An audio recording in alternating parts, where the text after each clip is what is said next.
So the Environmental Protection Agency has reclaimed its rights to regulate toxins in factory emissions. Specifically, these are mercury, lead, arsenic, and other toxins that are released into the environment around factories or power plants. They had the right to regulate these emissions before, but President Trump nullified that right or revoked it from them during his presidency because he was not sure that the calculations they were using was correct. And he felt like power plants or manufacturing plants were being punished when there was not an agreed upon metric. Well, now the EPA is saying, we're going to take that power back. We're ready to do this. And we're going to tell them exactly what the level is. Now, the quote here from EPA administrator says, sound science makes it clear that we need to limit mercury and toxins in the air to protect children and vulnerable communities from dangerous pollution. In fact, babies born in highly polluted areas do show more incidents of birth defects and other kinds of negative health markers, right? But the key word here is not like, oh, great, we're not going to have that in the environment anymore. No, the key word here is limit. Limit. They're going to limit these things, right?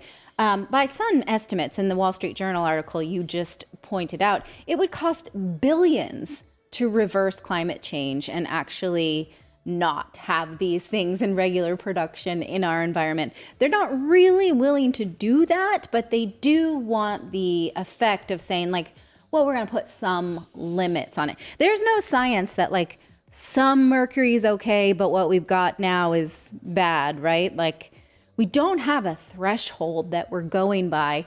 Of course, President Biden has been under fire by environmentalists because he talked a big game on the campaign trail, but has not actually done very much for Mother Earth, as he said he would. Yeah, I mean, it is amazing that mercury, arsenic, other toxic metals, they're released into the air from these power plants. And when these regulations were in place under Obama, they dropped, 86% in 2017. So we knew, like, in that data, and then Trump rolls it back. So back to 2010 levels. I mean, this is kind of amazing. So we saw the dramatic decrease in these chemicals because of these provisions. And you're basically, for the last few years, the EPA has basically not done anything. Mm-hmm. It's like they haven't been to work, basically. They haven't been able to enforce any of these things. They haven't been able to make sure that, communities and waterways are safe.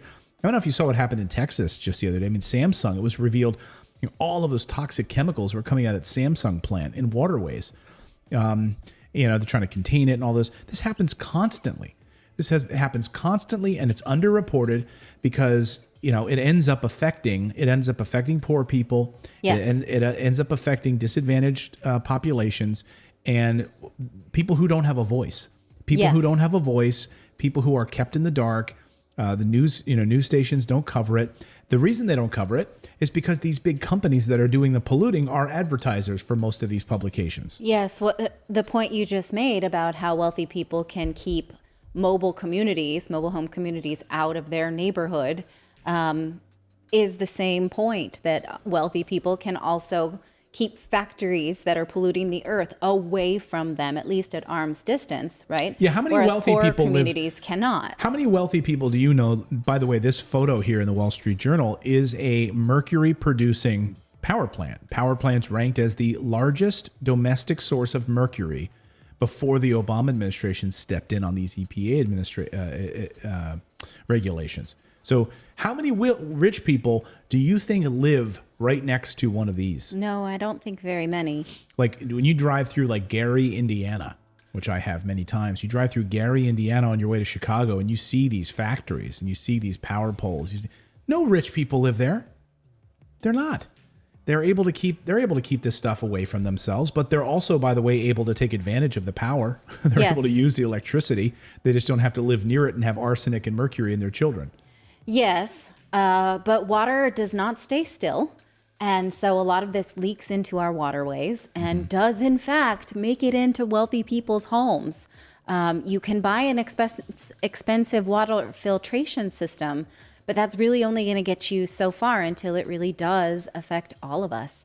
I was reading this book last night. I think I've mentioned it a few times, called Wilding, about a project in the UK where they tried to release their land back into a natural state. And they talked about how, every civilization has tried to redirect waterways in some form or another. But what that does is dry up some lands so that when heavy rains come, the flooding is terrible, or it starves crops in others. It creates undue demands on certain dams. And so the Dutch, who actually, kind of pioneered the technology of dams, are now saying we cannot keep up with climate change. We can't build our way out of this. We have to release water back into nature, and actually municipalities that stop building dams and allow the waterways to reclaim themselves see less flooding and less devastation because of it.